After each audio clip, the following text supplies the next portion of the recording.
Did this bitch just crawl from under the bed? This art is actual nightmare fuel. It's creepy. That uncanny, almost real look makes these stories even worse. Welcome to NSD, your safe space for chaotic lore, messy stories, and horror comics that'll have you wondering if someone's watching you. So let's get into There Are No Demons. Episode 1, Stalker. The story starts with a technician going to service a tenant. He's already annoyed, saying if his family hadn't gone bankrupt, he wouldn't even be doing this job. The apartment building he's headed into is in this old redevelopment area that's basically falling apart. Most of the place looks abandoned, except for the poorest residents with nowhere else to go. The moment he steps off the elevator, he smells something foul. He says it smells so bad, he hopes it doesn't seep into his body. He gets to the apartment and rings the bell. The tenant asks who it is, and he tells her he's from M+ there to fix the internet. He even admits he smiles extra hard in places like this because you never know who is living there. The door slowly creaks open, and somehow the smell gets worse. He says it smells like a dead animal rotting in the rain. And then we see her. The woman is cross-eyed, but more importantly, built like somebody's worst intrusive thought. The creepiest part is the smile. She smiles at this man like she's been waiting for him, maniacally. She lets him inside and tells him the internet suddenly stopped working. He asks what happened to it, but she ignores the question completely and just tells him to hurry up and fix it. She's hovering this man, like he's the last rotisserie chicken at Costco. He checks the internet and realizes nothing's actually wrong with it. The cable's just been cut. She starts giggling, saying the rats probably did it. Then she starts talking about fate bringing them together. And meanwhile, this man is just trying to get the fuck out of that apartment. He tells her the internet should be fine, and she immediately asks, "Oh my, you're leaving already?" Then she asks if he wants to stay for tea. He apologizes and says he has another appointment to get to, but she keeps flattering him, calling him her one and only technician, before asking for his business card so they can stay in touch. The second he hands it to her, she starts cackling like a damn witch. The technician just stands there realizing this interaction has gone way too long. He quickly heads for the elevator, but right before the doors close, she suddenly bursts out of the apartment yelling for him to wait because she wants to give him something. This man starts mashing the close button like his life depends on it. He barely escapes and hopes he never have to see her again. But then the elevator door stops one floor below, and there she is, panting, still smiling that creepy ass smile. She literally ran down the stairs just to catch him before he left. She tells him to call her anytime, and meanwhile, this man is absolutely mortified. The second those elevators doors open downstairs, he damn near sprints out the building while she waves goodbye to her one and only technician. Later that night, the technician gets home and changes clothes, trying to relax after the most uncomfortable service call imaginable. But he still can't get the image of her out of his head. And worse, he still smells the same rotten odor. He even makes a note to wash all of his clothes because the smell is somehow still lingering on him. The doorbell rings. He checks the peephole, confused because he's not expecting anybody. And standing outside his door is a young woman. He opens it asking what she's doing there. And she quietly tells him, "He came to my house again." The stalker. The technician invites the woman in for tea, and we learn her name is Hoojin, a girl he used to date back in high school. She explains the stalker showed up outside of her house again after they broke up, and it creeped her out so badly, she ran straight to his apartment. He's confused why she came here specifically, and she says she thought they were closer than that. He asks, "What are we then?" And she tells him it's complicated. He says, more like hopeless. Damn. Then he flat out asks if she still has feelings for him, and she snaps, "Oh my god, get off it." He tells us they used to argue constantly, but honestly, their relationship wasn't bad. The real reason he broke things off was because his family was going bankrupt and he couldn't focus on both his relationship and everything happening at home. Hoojin calls her mom, telling her she's staying at a friend's house for the night. Then she casually walks over and flops onto his bed, saying it's been a while since she's been there. He's like, "That's my bed." But she completely ignores him and tells him to lie down too. And judging by the way this man is smiling, yeah, we know exactly where this is going. The next morning, he asks if she reported the stalker to the police, but apparently there's not much they can do yet since the guy technically hasn't committed a crime. All they've done is increase surveillance around the neighborhood. Before leaving for work, he asks if she's staying over again tonight. She kind of mumbles awkwardly, but he tells her it's fine, that she can stay there as long as she needs to until she feels safe again. He tells her to have a good day, and he heads off to work smiling. But the second he walks outside, he notices a dead, withered plant sitting right in front of his door. He pauses, confused, wondering who the hell brought this inside. He heads to the elevator, and when the doors open, there's a man standing inside, glaring at him. His whole expression looks disgusted. Hyun-soo immediately feels uncomfortable, wondering why he keeps running into these weird-ass people. He's constantly attracting crash-outs. The man keeps staring at him the entire elevator ride like he got some deep personal hatred towards him. After work, Hyun-soo comes home expecting Hoojin to still be there, but the apartment is empty. Then he smells it again.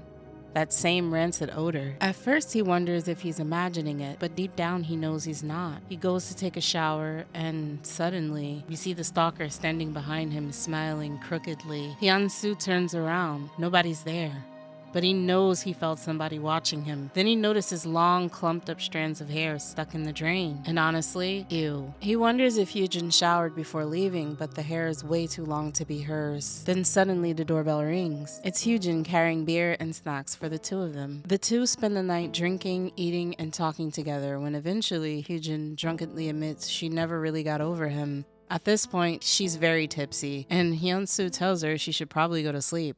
But she keeps mumbling, trying to argue that she's perfectly fine. She tells him it wasn't fair that he broke up with her, and basically ghosted her afterward. He tries explaining himself while she admits she understood he was struggling. But couldn't he have leaned on her too? He apologizes, and she says she wants them to start over. Then, in the cutest drunk voice imaginable, she tells him to relax and trust the process. He laughs, and eventually the two fall asleep together. But late that night, we see the stalker standing over them, still hovering around like a damn sleep paralysis demon. She stares at Hyun-soo sleeping next to Hoojin and quietly says, "That bitch. Why is she sleeping next to him?" Then her expression twists. "He's mine and I'll kill her," right as Hyun-soo's eyes slowly open. Morning comes and Hyun-soo jolts awake, wondering if the entire thing was just a nightmare. Hoojin asks what's wrong, but brushes it off and offers to make breakfast instead. Then he notices something strange. One of the kitchen knives is missing. He asks Hyujin if she used it, but she says no and jokes that knives don't just grow legs and walk away. He tells her he's been feeling off ever since meeting that unwelcome guest. She asks, "Are you talking about me?" And he jokes that she's smarter than he thought. She pinches him and the two laugh. Then Hyun-soo asks the real question. Why is this guy even stalking you in the first place? Hyujin explains it started back in college during a student gathering. There was this older classmate who clearly struggled socially, so she felt bad for him and offered him a drink. That was it. At least to her. She says she laughed at his jokes, touched his shoulder a few times while talking, and probably got a little too friendly while drunk. But apparently, that man took all of it the wrong way. From that point on, he started texting her constantly and showing up everywhere she went. Eventually, she finally confronted him publicly after he tried some weird display of affection. She flat out told him she wasn't interested and that his behavior was making her uncomfortable. And that's when everything snapped. He got embarrassed in front of everyone and started blaming her instead, saying she acted like she liked him, that she let him on, that this whole thing was somehow her fault. After that, he dropped out of school for a while and started stalking her. She says she tried reporting him to the police, but technically he hasn't physically harmed her yet, so there's not much they can do. Hyun-soo tells her none of this is her fault. There's nothing wrong with trying to be nice to somebody. Then suddenly, they hear a strange grinding noise nearby. Both of them stop. Hyun-soo asks if she heard that, but Hyujin looks confused. She doesn't hear anything at all. He brushes it off, saying he's probably just tired. Hyujin says she'll head home after they eat, but then she suddenly freezes, staring at her phone. Hyun-soo asks what's wrong, and slowly, she turns the screen toward him.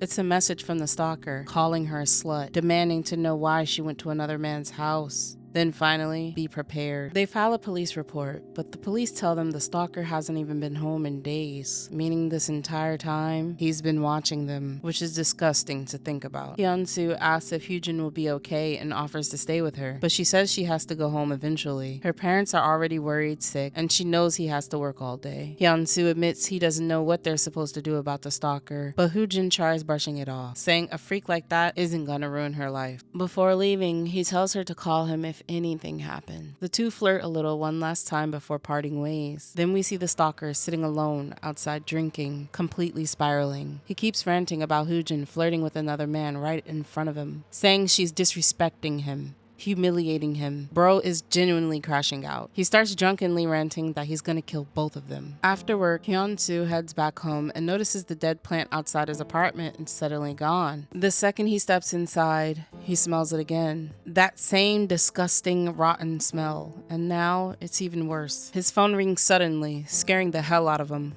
Thinking it's Hyujin, he answers by asking if she made it home safely. But the second she speaks, his stomach drops. She says, my mom and dad, and starts crying. We flash back to earlier that day. The stalker showed up at her parents' house pretending to be a gas technician. Her mother let him inside and he stabbed both her parents. Hoojin says she's at the hospital now, and by the time she got there, he was already gone. But before leaving, he wrote a message on the wall in their blood. "I'm the demon, and I'm going to kill that man too," meaning Hyunsu. At this point, Hyunsu is terrified. Hoojin keeps crying, telling him to be careful because she already called the police and they should be there soon. He tries calming her down, saying everything's gonna be okay. Then suddenly his doorbell rings. Once, then again, then violently, banging, starts shaking the door. A voice outside yells, "Police! Is Hyunsu home?" So Hyunsu opens the door and immediately freezes because it's not the police. It's him, her parents' blood still fresh on his clothes. Then he smiles. "Nice to meet you. I'm the demon." Hyunsu stumbles backward in horror while the stalker slowly walks inside holding the knife. He tells him the demon has come to hell. Hyunsu asks if he's really the one behind all of this, and the stalker starts ranting about Hyujin,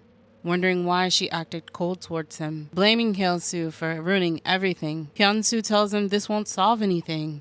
But the stalker screams at him to shut the fuck up, saying this is his fault, that now both him and that bitch are gonna pay. Then he raises a knife and screams, "Join me in hell." The stalker keeps rambling that they're the ones who turned him into a demon. Hyunsu desperately begs him not to do this, trying to explain that Hyujin rejected him before they even got back together. The stalker screams at him to shut up. At this point, he's completely gone mentally. He says his life is over anyway, so now he's gonna kill Hyunsu and then himself. Just then, two police officers burst through the front door. The cops pull their gun, telling him to drop the knife immediately. One of them tries to talk him down, saying Hyujin's parents are still alive, and this is his last chance to stop before things get worse. For a second, the stalker hesitates. Then the cops step forward, and he presses the knife closer to Hyunsu's neck, screaming at them to stay back. He says this isn't a joke, that he has nothing left anymore. Then one of the cops noticed something, and we slowly see movement under Hyunsu's bed. Nah,